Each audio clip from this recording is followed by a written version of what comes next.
Everybody, I am back with the final movie, a Christmas movie review of the year to wrap up December review month.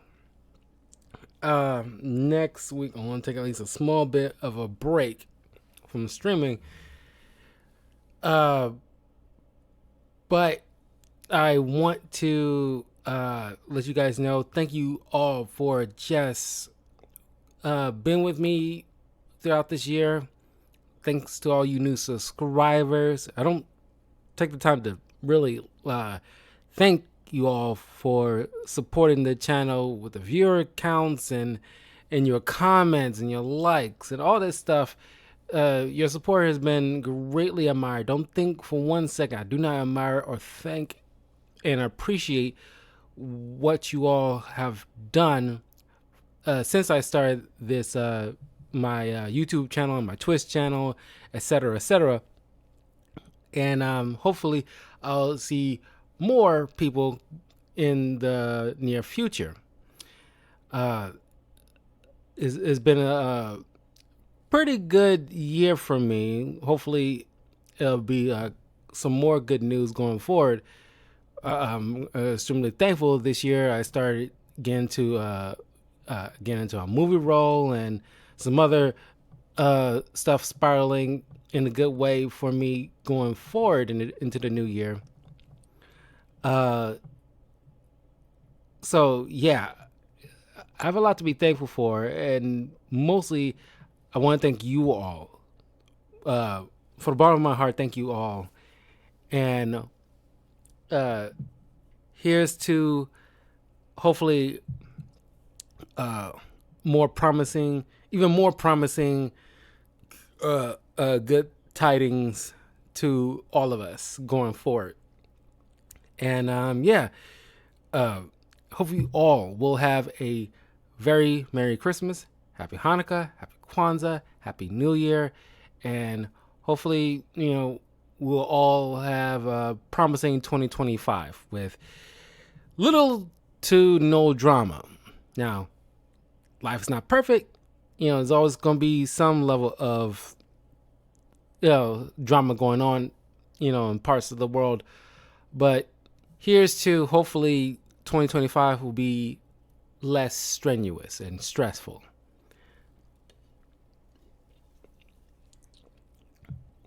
Anyway, we'll be wrapping up this review with Deck the Halls, starring Matthew Broderick and Danny DeVito.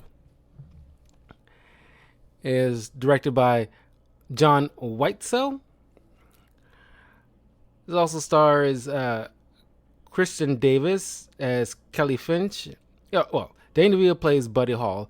Matthew Broderick plays Dr. Steve Finch. Christian Davis plays Kelly Finch's wife. You know her from Sex and the City. I never watched Sex and the City, but I recognize the ladies. We got Kristen Chenoweth as Tina Hall, Buddy's wife. Aaliyah Shawkat as Madison Finch, the daughter. Dalen Blue as Carter Finch, the younger brother. We got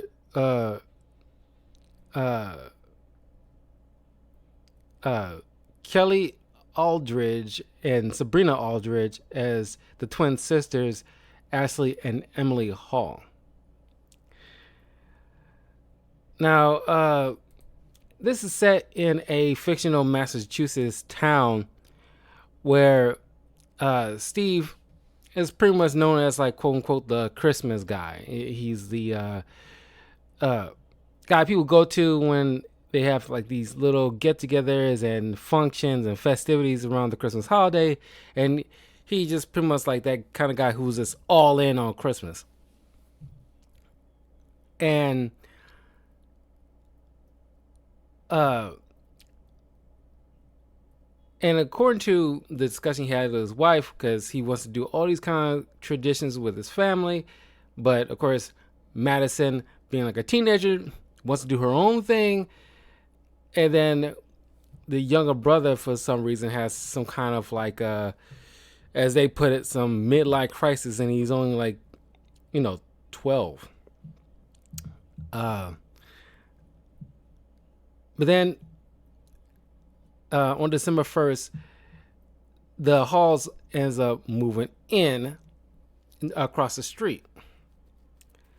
Next morning, we meet Buddy, who essentially, in a very slick way, because I always thought it was like very slick and strangely nobody noticed, where Steve tried to gets to his front porch to get his newspaper.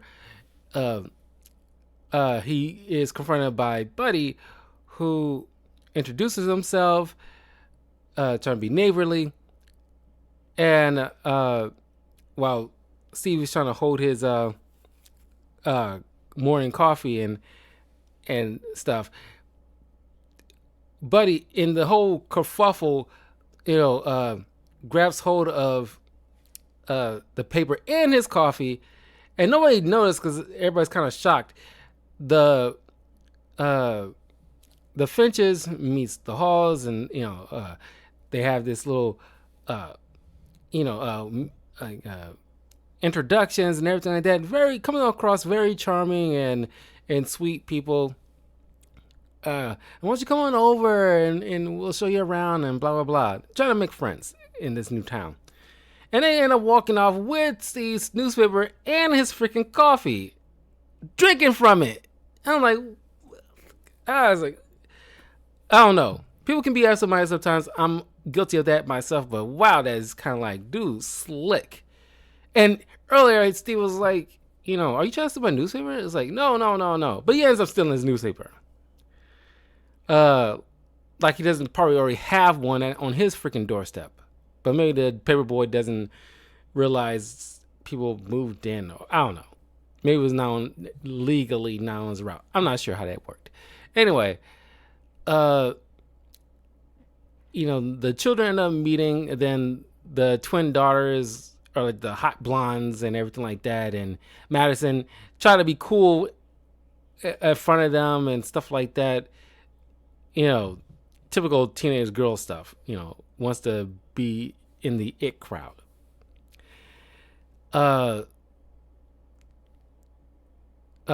Buddy starts his new job as his new job at a car dealership, and he ends up being so good that he ended up selling a car at sticker price to the owner.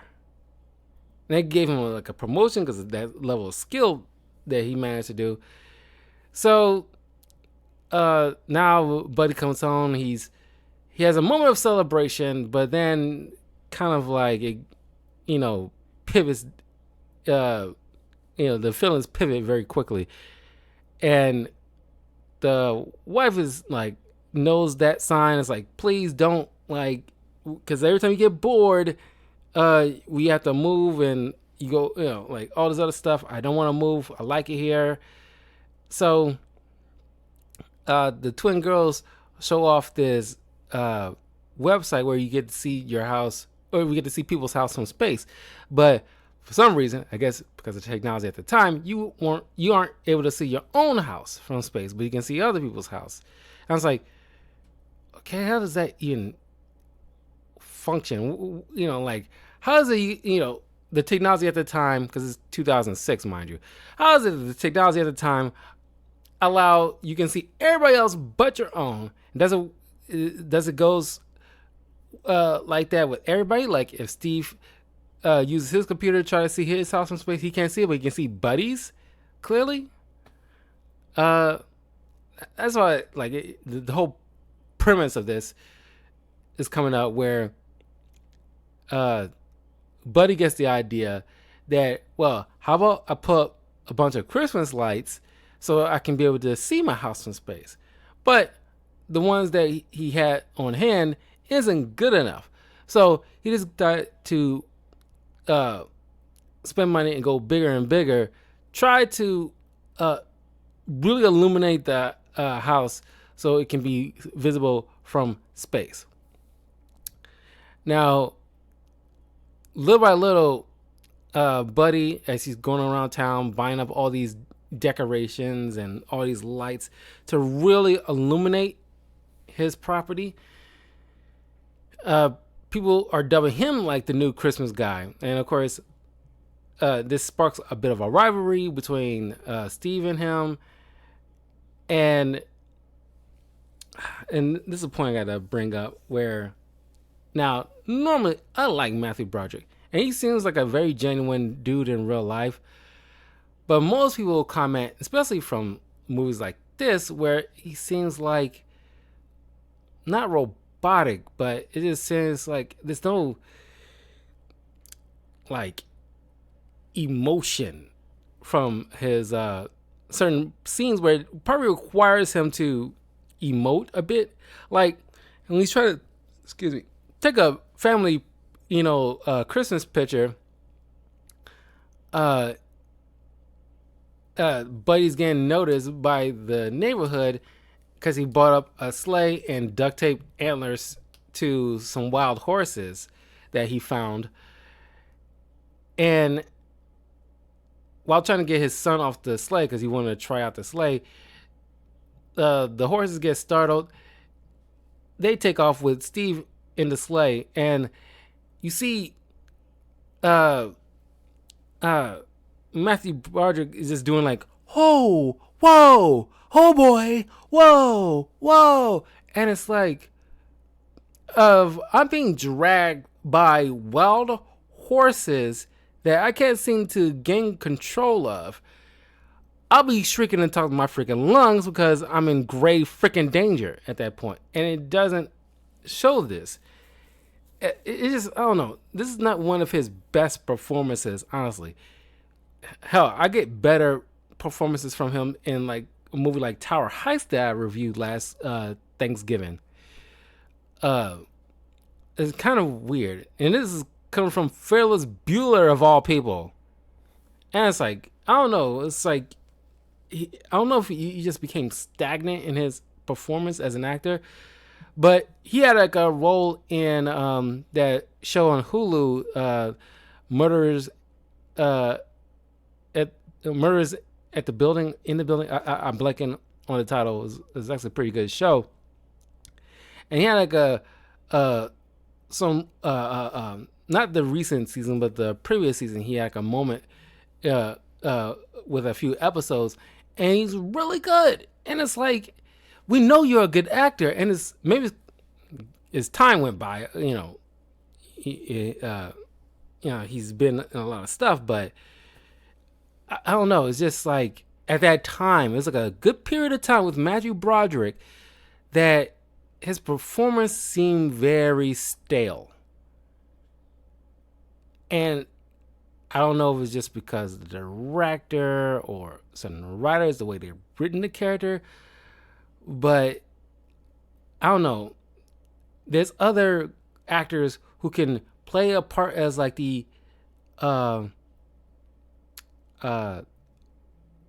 suburban dad, but they also can like really ramp up the funny. It's supposed to be a comedy.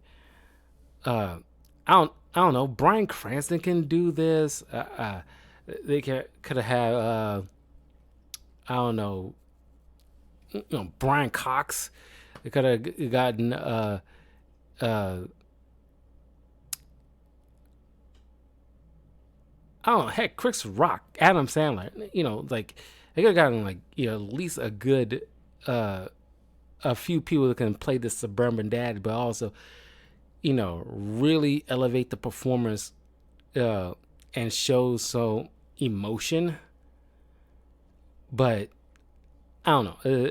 It did not wow me, and it's a shame because I like Matthew Broderick. He seemed like a pretty good actor and a genuine good dude. It's like I don't want to say anything negative about that guy because he seems like a very genuine dude.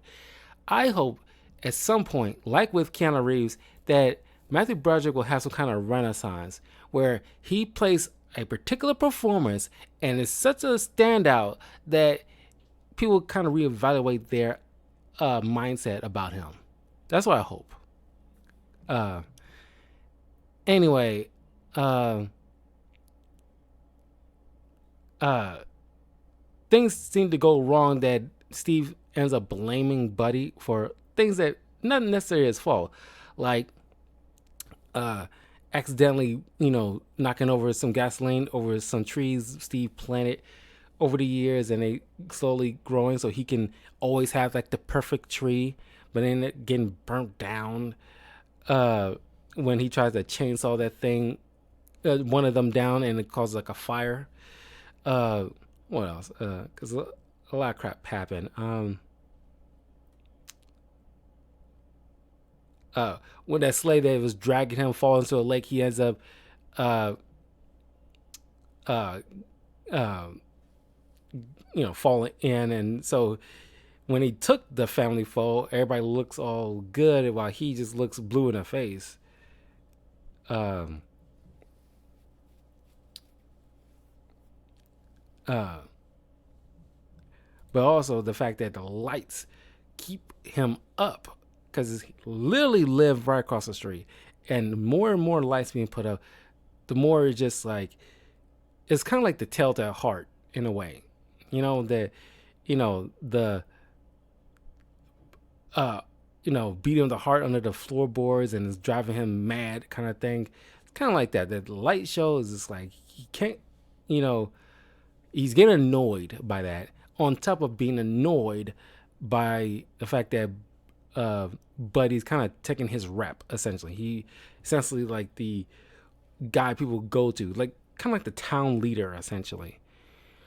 And a lot of people, really don't care for this movie, mostly because the fact that these are very privileged people, and like they're making this big whoop about buying up lights, to light up a house. Now, it doesn't mean a movie like this can't work, but it's just like, I don't know. You expect this from like a Hallmark channel or something. It's also like first world problems. A lot of this is very first world problems. Uh, now, uh, Buddy starts taking notice that, oh, he seems like he's sabotaging my stuff because we see him, let's see Steve dressed up in like a SWAT uniform, essentially like a burglar, and he's sneaking into like throw a snowball at his fuse box, trying to knock out his power, failing to realize there's like a power generator. Buddy take notice, so in retaliation, he, under the guise of burying the hatchet, he steals the town's Christmas tree, which should be huge, but I guess not so huge they can't fit it inside the Finch's home. Somehow managed to get inside, but he takes that tree, puts it in there. Finch doesn't realize until much later that day, like, oh my god, he took that tree and put it in my house, and I can't come clean. They don't think I stole it. And then also gifting him a brand new car after the one got stolen, or at least trashed one night. So they give him like a brand new car. Not realizing, oh, he didn't make any payment. He didn't pay for it, so they think he just essentially stole it. So he confronts Buddy about it, and they make a bet at the Winter Festival where they claim they both are, expert at, ice skating. So they do like a race. And if Buddy wins, Steve pays for the car. If Steve wins, Buddy takes down all the lights. Buddy wins, but in like a sour, as a sore loser, Steve comments about like, well, your house still can't be seen from space. How does it feel to be invisible? And they got the nerve to play this sad song like we're supposed to be feeling bad for Buddy. But it's like, none of y'all are good people. And honestly, if you look at this movie, they aren't good people. People make comparisons to this and Christmas with the Cranks, who also have some not so good community, but this seems somehow worse. Whereas, like, Buddy made some poor decisions and so self-absorbed about the lights, and then pawning his own wife's antique vase to pay off for more lights and decorations, and um, you know, even though, like, Kelly wants to uh, write a cookbook, and thinking like, oh, Tia gave me this idea, but even though much earlier in the film, her husband already made that uh, suggestion, completely ignoring him, and not acknowledging that Buddy has kind of crossed certain lines that would uh, cause Steve to feel some type of way. Not acknowledging it at all. Same thing with Tia, not acknowledging that Buddy kind of going overboard a bit with this kind of thing, and then kind of like overstepping, and because we see Buddy stealing some power from Finch's house with an extension cord just to boost his home's power. So, like, none of them are nice people. And I would say, like, assessing the kids with Madison, even though, yeah, you can make an excuse, she's a teenager, but it's like she hanging out with the twins to hang out with some Navy man on shore leave. Like, no effing way. And it's like the mom should be backing him up on that stuff. It's like, no, I'm not leaving you to hang out with sailors on leave. It's like, are you high? And the kid, I don't know, the little boy is probably like the least egregious, but he clearly needs some freaking friends or something. I don't know. I don't care for any of these people. But then when Steve just had up to here with Buddy's mess, he goes to this dealer who provides him with all these illegal fireworks that he's planning on aiming at Buddy's house to essentially knock out all the lights and the power. Buddy happens to not be there because during his after the whole vase situation, his wife and daughters ends up just leaving and finding a motel. So he spent most of the night trying to get them back. But while Steve was doing what he's doing, I do want to make a comment because this is the one time I did get a laugh, and it still kind of gives me a chuckle. The fact that earlier in the movie, a townsperson tells Steve that he can keep a secret. Like, for example, did you know that the sheriff is a cross-dresser? And then when Steve went to file a complaint, he talks with the sheriff. He sees him, like, he knows it's like a bra underneath his uniform. And then as he bends over to get the complaint paperwork, you see him bend over and he's wearing a thong. And he just leaves. It's like, I'm not dealing with this. That still gets a bit of a chuckle out of me. But that's probably the only time I actually got a laugh out of this entire film. But anyway, Kelly ends up leaving with the kids because tired of Steve's, obsession with, or his rivalry with Buddy.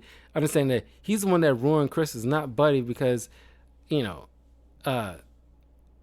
fails to acknowledge that you can't have a perfect Christmas. Is all about spending time with the family, warts and all. And it's like, lady, you're not understanding that the Buddy kind of overstepped too. And it's like, God, the lack of just acknowledgement. It just, I don't like anybody here. Nobody's good here, except maybe the son. Anyway, they leave. Buddy and Steve get to talking and realize they've both been acting like heels.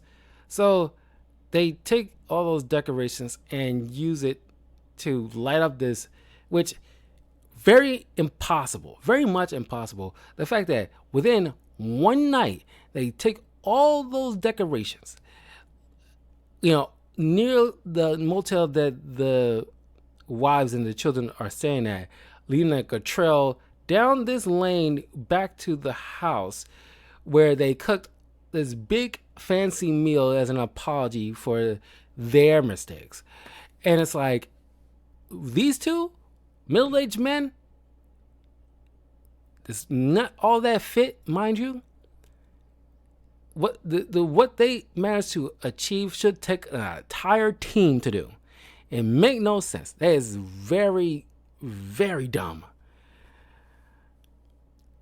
But then Steve ends up calling the townspeople, calling in favors to help bring in a lot of their decorations to add on to Buddy's to light up the house. MTV comes in with reporters and everything like that to see if it pulled off. There's a minor circuit, but then trying to do the whole Whoville Grinch Stole Christmas moment by lighting up candles in their phones to sing Christmas songs and things of that nature, trying to remind us what the true meaning of Christmas is, was his family and togetherness, blah, blah, blah. But Carter managed to fix a particular light, then it boosts the entire, decorations. So yeah, it can be seen from space. And that's where the movie ends. Most people did not wish that the whole light thing actually worked, and kind of left that with the whole lighting up candles in their phones and just leave it there with the symbol of togetherness and stuff like that. I personally disagree. I think because they pretty much built this up from the jump, and it's like, I'll feel a bit blue-balled here if they actually did not go through with it. Like, you built this up for a good minute. Might as well let us see this actually happen. So we did see it happen. So yeah, I mean, it's not the most egregious Christmas movie I've seen, but it's definitely low on the totem pole. Not very good. Now, I remember, as back in the day when this movie was being promoted, I was slightly interested. I never could go to the theater to see it, but I was definitely like, oh, it seemed kind of interesting. But upon watching it when it came out on cable, it's like, well, it went from average to like, yeah, I can see like the warts of this, and it's like, the same way how I felt with Christmas with the Cranks. It was average at first, but as time went on, I was like very like apathetic about it. But yeah, objectively, not very good. Very low on the totem pole of this of movie quality. Christmas movie type of quality. Like I said, nobody's, but maybe the son is actually any level of a decent person. The townsfolk are kind of dense. Supposed to be, like I said, this probably should have been maybe like a Christmas Hallmark movie, because the behavior of the town seems like right up a Christmas Hallmark movie's alley.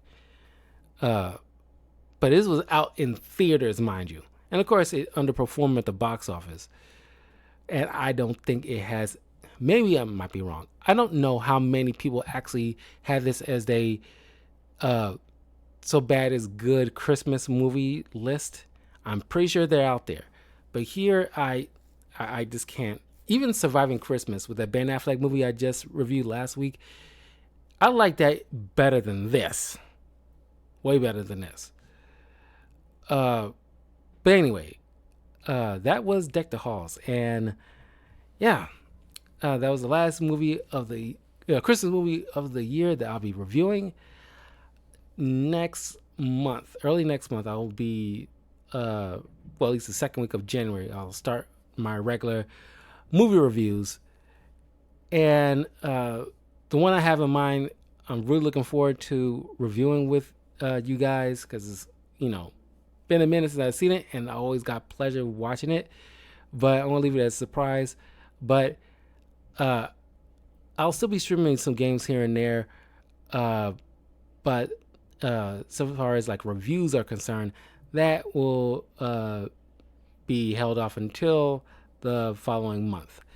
So I will see you guys in a few minutes. I have a YouTube tier list of all the movies and TV shows that I will be ranking that I've seen this year, with what's the worst of the worst and what's the highest of the highs.